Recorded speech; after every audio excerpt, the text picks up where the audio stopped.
নমস্কার বন্ধুরা, আরও এক নতুন ভিডিওতে সবাইকে ওয়েলকাম জানাচ্ছি। আচ্ছা, আজকে যে ভিডিওটা তার মূল বিষয় হলো এই 2025 সালের যে টেকনিশিয়ান রিক্রুটমেন্ট আছে, তো সেটাতে কি কি পরিবর্তন হলো, কি কি আমাদের কোন কোন দিকগুলো আমাদেরকে খেয়াল রাখতে হবে, তো সেই বিষয় নিয়ে আলোচনা করারই মূল বিষয় এই ভিডিওটা। তো তোমরা যেমনটা জানো যে টেকনিশিয়ান এর যে অ্যাপ্লাই সেটা গতকাল থেকে শুরু হয়েছে, 28 তারিখ থেকে শুরু হয়েছে এবং জুলাই 28 তারিখ অবধি কিন্তু ফর্ম ফিল আপটা চলবে। তো ফর্ম ফিল আপটা তো শুরু হয়েছে, কিন্তু এখন ফর্মটা ফিল আপ করতে কিন্তু অনেকে ভয় পাচ্ছে এবং যারা ঠিকমতো নোটিফিকেশানটা পড়েনি তারা হয়তো ফর্ম ফিল আপ শুরু করে দিয়েছে এবং কিন্তু মাঝপথে কিন্তু অনেক সমস্যার মুখে তাদেরকে পড়তে হয়েছে। তো এই যে নতুন ফর্ম ফিল আপ, নতুন নিয়মে কি কি পরিবর্তন করা হলো, নতুন নিয়মটা কি, সেটাই কিন্তু আজকের মূল বিষয়। তো এখানে আমরা আলোচনা করব যে অ্যাকাউন্ট যে ক্রিয়েট করব তখন আমাদের কি কি জিনিস খেয়াল রাখতে হবে, কি কি সেখানে সাবধানতা আমাদেরকে অবলম্বন করতে হবে, কি কি চেঞ্জ করা হলো, আমরা যে ফটো আপলোড করব, সিগনেচার আপলোড করব, সেখানের কি কি পরিবর্তন করা হলো, এবং যে কাস্ট সার্টিফিকেট ইডাব্লিউএস হোক, ওবিসি হোক বা এসসি এসটি এইসব যে কাস্ট সার্টিফিকেট সেখানের কি কি পরিবর্তন করা হলো সেই নিয়েও আলোচনা করব। এবং সব থেকে শেষে যে সিলেবাস কি চেঞ্জ হলো না আগের সিলেবাস ছিল, এবং আগের সিলেবাসটা কি সবাই ঠিকঠাক জানে কীরকম ছিল, তো সেই নিয়েই আজ আলোচনা করব। তো চলো প্রথমে যাওয়া যাক যে অ্যাকাউন্ট ক্রিয়েট করার সময় কি কি আমাদের সাবধানতা অবলম্বন করতে হবে। তো তুমি যখন অ্যাকাউন্ট ক্রিয়েট করবে তখন তোমার একটা অ্যাক্টিভ মোবাইল নাম্বার এবং অ্যাক্টিভ ইমেল আইডি কিন্তু থাকতে হবে। তো দেখো, যারা রেলওয়ের বিভিন্ন এক্সামে আগে থেকে ফর্ম ফিল আপ করে রেখেছে তাদের তো রেজিস্টার হয়ে আছে, তাদেরকে নতুনভাবে অ্যাকাউন্ট ক্রিয়েট করতে হবে না। তাদের মোবাইল নাম্বার, ইমেল আইডি সবই রেলওয়ে বোর্ডের কাছে রেজিস্টার আছে। যারা নতুনভাবে ফর্ম ফিল আপ করছো, যারা প্রথমবার ফর্ম ফিল আপ করছো, তো তাদেরকে এটাই খেয়াল রাখতে হবে যে মোবাইল নাম্বার তুমি দেবে, যে মোবাইল নাম্বারটা সেই মোবাইল নাম্বারটা যেন তোমার কাছে সবসময় অ্যাক্টিভ অবস্থায় থাকে। সেই মোবাইল নাম্বারটা কখনো চেঞ্জ করো না বা হারিয়ে ফেলো না। এবং যে ইমেল আইডিটা দেবে সেই ইমেল আইডিটা ফোনের জন্য সবসময় অ্যাক্টিভ অবস্থায় থাকে। মোবাইল যে ইমেল আইডির পাসওয়ার্ড সেগুলো কিন্তু ঠিকঠাক জেনে রাখবে, কারণ যত কিছু ওটিপি বা ভবিষ্যতে তুমি যদি পাস করো সেখানে যেসব ডকুমেন্টস তারা পাঠাবে তারা কিন্তু ইমেলের মাধ্যমে পাঠাবে এবং মোবাইলে মেসেজ এর মাধ্যমে পাঠাবে। তো সেই দুটো জিনিস তোমাকে কিন্তু সবসময় অ্যাক্টিভ অবস্থায় রাখতে হবে। এরপরে দেখো, অ্যাকাউন্ট তুমি যখন ক্রিয়েট করবে সেখানে তুমি তোমার নাম, বাবার নাম, জন্ম তারিখ এই সবগুলো কিন্তু ভালোভাবে দেবে, এইগুলো ভুল করবে না। এইসব যেগুলো বেসিক জিনিস সেগুলো তুমি যদি ভুল ভুল করে, ধরো তুমি তোমার জন্ম তারিখটা ভুল দিয়ে দিলে, তুমি চলে গেলে সেভ করে ফর্ম এবং লাস্ট তুমি ফর্ম ফিল আপ কমপ্লিট করে দিলে, তারপরে কিন্তু তুমি তোমার জন্ম তারিখ কিন্তু কখনোই চেঞ্জ করতে পারবে না। এবং যেহেতু তোমার এখানে জন্ম তারিখ ভুল আছে, তোমাকে কিন্তু পরে গিয়ে সমস্যা হতে পারে, পরে গিয়ে তোমার যে অ্যাপ্লিকেশন সেটা কিন্তু রিজেক্ট হয়ে যেতে পারে। তো সেই সব দিকে ভালোভাবে নজর রাখবে যে যাতে জন্ম তারিখ, বাবার নাম, মায়ের নাম, তুমি কোথায় থাকো, এই সব ব্যাপারগুলো একটু নজর রেখে সাবধানে ফর্ম ফিল আপ করবে। এবার দেখো, বাকি সব সিস্টেম কিন্তু একই আছে, শুধু চেঞ্জ হয়েছে ফটো। আমরা যে ফটো আপলোড করি এবং সিগনেচার আপলোড করি সেখানে কিন্তু একটা বিশাল পরিবর্তন করা হয়েছে। আগে কি ছিল যে আমরা পাসপোর্ট সাইজের যে ফটো সেটা তুলে আনতাম এবং সেই ফটোটা কি করতাম, স্ক্যান করে আমাদের মোবাইলে বা যারা কম্পিউটার থেকে করে অ্যাপ্লাই করো তো সেখানে সেভ করে রাখতাম, তারপর সেটা আপলোড করতাম। কিন্তু এখন সেই নিয়ম পুরোপুরি চেঞ্জ হয়ে গেছে। এখন ওরকম ফটো আপলোড করা যাবে না, এখন তোমাকে লাইভ ফটো আপলোড করতে হবে। হ্যাঁ, লাইভ ফটো আপলোড করতে হবে। লাইভ লাইভ যে ফটো সেটা কিভাবে আপলোড করবে, তোমরা দেখেছো যে অনেক কিছুর ভেরিফিকেশনের সময় কিন্তু লাইভ ফটো দিতে হয়, তো সেই রকমই এখানে হবে।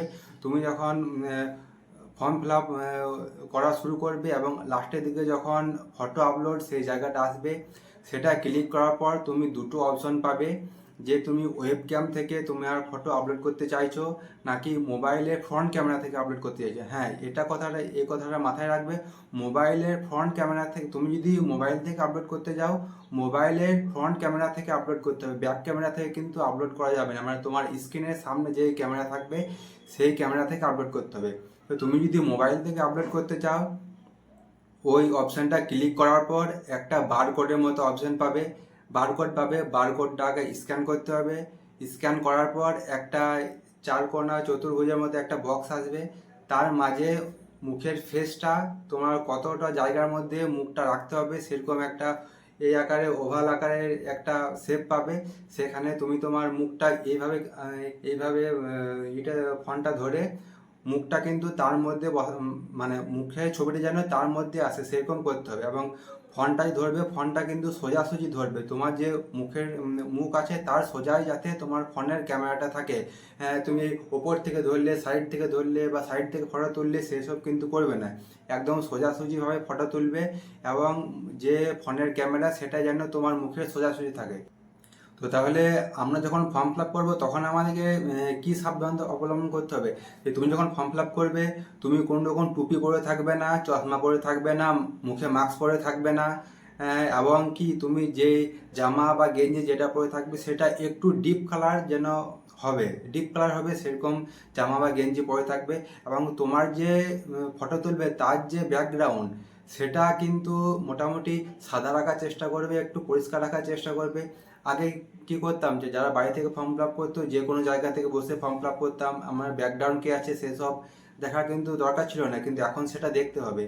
এবং যাতে করবে তোমার যে ব্যাকগ্রাউন্ড এবং তুমি যে জামাটা পরে থাকবে তার কালার যেন একই রকম না হয়, সেটা একটু খেয়াল রাখবে। তার জন্য সবথেকে ভালো ব্যাকগ্রাউন্ডটা তুমি সাদা রাখতে পারো, এবং তুমি যে জামাটা পরবে সেই জামাটা একটু ডিপ কালারের পরবে। তো এইভাবে তুমি তোমার ফটোটা আপলোড করবে। এরপরে যে সিগনেচার আপলোড করতে হবে, সিগনেচারের যে ডাইমেনশন সেটা কিন্তু তোমাকে মেনশন করতে হবে। তুমি যে ডাইমেনশনে বলা আছে সেই ডাইমেনশনে তুমি স্কেলে করে মেপে সেটা কেটে তারপর আপলোড করতে পারো, কিংবা তুমি একটা সাদা পেজ, হ্যাঁ, তুমি যে সিগনেচারটা করবে সেই পেজটা যেন সাদা পেজ হয়, এবং সিগনেচার যেটা করবে সেটা কিন্তু কালো কালিতে হতে হবে, ব্ল্যাক পেনে হতে হবে, ব্লু পেনে কিন্তু সিগনেচার করবে না। ব্লু পেনে যদি সিগনেচার করো তাহলে ওটা কিন্তু ভ্যালিড হবে না, তোমাকে কিন্তু রিজেক্ট করে দেওয়া হবে। এটা সব থেকে তোমাদেরকে মাথায় রাখতে হবে, যে তোমাকে ব্ল্যাক পেনেই কিন্তু সিগনেচার করতে হবে, এবং সাদা কাগজের ওপর সিগনেচার করবে, কোনো রকম কালারফুল কাগজের ওপর সিগনেচার করবে না, নীল কাগজ বা লাল কাগজ বা হালকা হলুদ কাগজ এরকম ধরনের কাগজের ওপরে সিগনেচার করবে না। যে কাগজের ওপর সিগনেচার করবে সেটা যেন পরিষ্কার এবং সাদা হয়। এবং সিগনেচারটা করার পরে তুমি যদি মোবাইলে ফটোটা তুলে রাখো, তো তুমি বিভিন্ন রকম কিন্তু সাইট আছে, সেখানে গিয়ে যে ডাইমেনশন বলেছে সেই ডাইমেনশনটা মেনটেন করে, এবং যে যত কেবির মধ্যে বলেছে 50 কেবি মানে 30 কেবি থেকে 49 কেবি এই এই সাইজের মধ্যে কিন্তু তোমাকে সিগনেচারটা ঠিকভাবে জেপিজি ফরম্যাটে ফোনে সেভ করে রাখতে হবে বা ল্যাপটপে সেভ করে রাখতে হবে, তারপরে কিন্তু আপলোড করবে। তো এই দুটোই কিন্তু মেন যে চেঞ্জ হয়েছে এবারে ফর্ম ফিল আপে, এই দুটোই সিগনেচার এবং ফটো আপলোড। এরপর দেখো কাস্ট সার্টিফিকেট রিলেটেডও কিন্তু একটা আপলোড, এখানে নতুন যে নিয়ম সেটা বলা হয়েছে। তো এটা দেখো, যারা কাস্ট সার্টিফিকেট করবে এসসি এসটি বা ওবিসি, যাতে তোমার সেই কাস্ট সার্টিফিকেটটা যে ফর্ম ফিল আপের লাস্ট ডেট মানে 28শে জুলাই তার আগে কিন্তু কাস্ট সার্টিফিকেট হওয়া চাই, তারপরে কিন্তু হলে হবে না।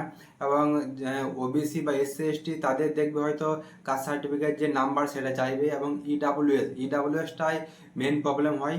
দেখো ইডাব্লিউএস এর ক্ষেত্রে এটা কিন্তু স্পষ্টভাবে বলে দেওয়া আছে যে তুমি যে সার্টিফিকেটটা আপলোড করবে বা তুমি যে ইডাব্লিউএস সার্টিফিকেটটা ইয়েস করবে তার কিন্তু সার্টিফিকেট নাম্বারটাও ওখানে দিতে হবে, এবং সার্টিফিকেটটা ক্রুশিয়াল ডেট তার আগে হতে হবে, মানে 28 জুলাইয়ের আগে হতে হবে।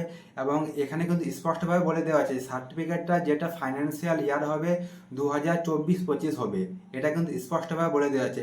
তুমি 21-22 ফাইন্যান্সিয়াল ইয়ারের ইডাব্লিউএস সার্টিফিকেট সেটা আপলোড করে দিলে সেটা কিন্তু হবে না। দেখো এইবারে টেকনিশিয়ান যেটা 2024 সালে বেরিয়েছিল সেটাতে অনেকে কিন্তু আগেকার সার্টিফিকেট আপলোড করেছিল, এবং তাদের কিন্তু ডিবিতে প্রবলেম হয়নি, সেটা অ্যাকসেপ্ট করেছে, এবং নতুন ইয়ারের কিন্তু সার্টিফিকেট নিয়ে নিয়ে যেতে হয়েছিল, কিন্তু এইবারে 2025 সালে যে নোটিশটা সেখানে কিন্তু স্পষ্টভাবে বলে দেওয়া আছে যে ফাইন্যান্সিয়াল ইয়ার 2024-25 হবে। তো সেটা সবাই মাথায় রাখবে।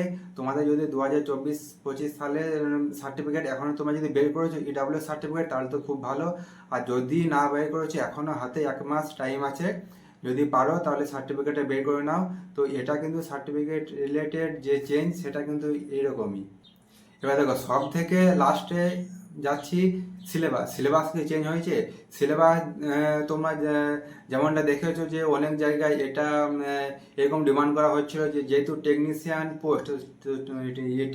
পোস্টের জন্য কিন্তু টেকনিক্যাল পেপার কিন্তু একটা রাখতে হবে, যেটা তোমরা জানো এএলপিতে থাকে। কিন্তু কোনো টেকনিক্যাল পেপার কিন্তু টেকনিশিয়ান পরীক্ষার জন্য হবে না। আগের বছরে যা সিলেবাস ছিল একই সিলেবাস আছে, সিলেবাসে কোনো চেঞ্জ হয়নি। কিন্তু সিলেবাস সম্বন্ধে কিন্তু সবারই ক্লিয়ার কিন্তু ধারণা নেই।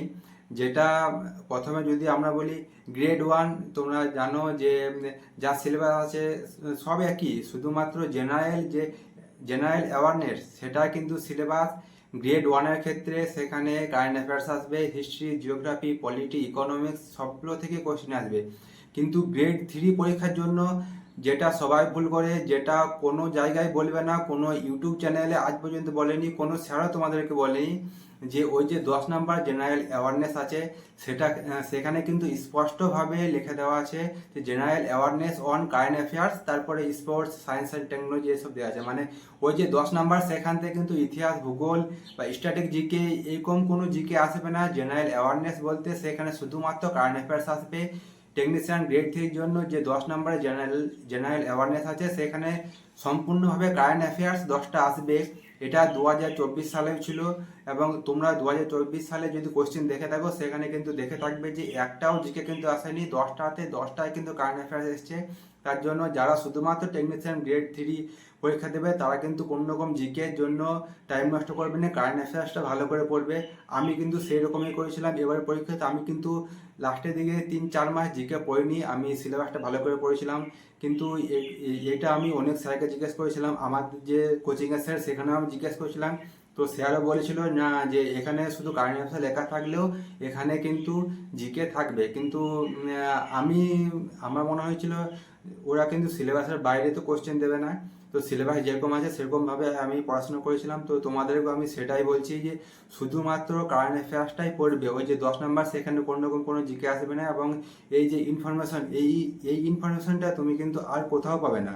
তুমি দেখে নেবে যত জায়গা, যত ইউটিউব, যত শেয়ার, যেখানে যা দেখে নেবে এই ইনফরমেশনটা কিন্তু কেউ দেবে না। সবাই বলে দেবে যে 10 নাম্বারে জেনারেল অ্যাওয়ারনেস আছে। তো জেনারেল অ্যাওয়ারনেস কী কী বিষয়ের উপর থাকবে সেটা সেই রিলেটেড ইনফরমেশন কোথাও পাবে না। তো এই গেল সিলেবাসের ব্যাপার। তো মোটামুটি এই এই এই এই যে এই পরিবর্তনগুলোই কিন্তু করা হয়েছে। এবার দেখো টোটাল যে সিট সংখ্যা 6000 থেকে সামান্য বেশি, এবং তুমি যদি শুধু আইটিআই থেকে ফর্ম ফিল আপ করো তাহলে মোটামুটি 6000টা সিট আছে। তো সিট সংখ্যা কিন্তু খুবই কম। এবং যদি আমরা দেখি যে ওভারঅল যে এইগুলো বেরোবে এএলপি, টেকনিশিয়ান, এনটিপিসি বা জেই, যেসব রিক্রুটমেন্টগুলো বেরোবে, টোটাল যে সিট সংখ্যা তার থেকে কিন্তু অনেকটা কমে যাবে। কি করে কমে যাবে সেটা পরের অন্য দিন কোনো ভিডিওতে ভালোভাবে আলোচনা করব। তো আজকের ভিডিওটা এই পর্যন্তই।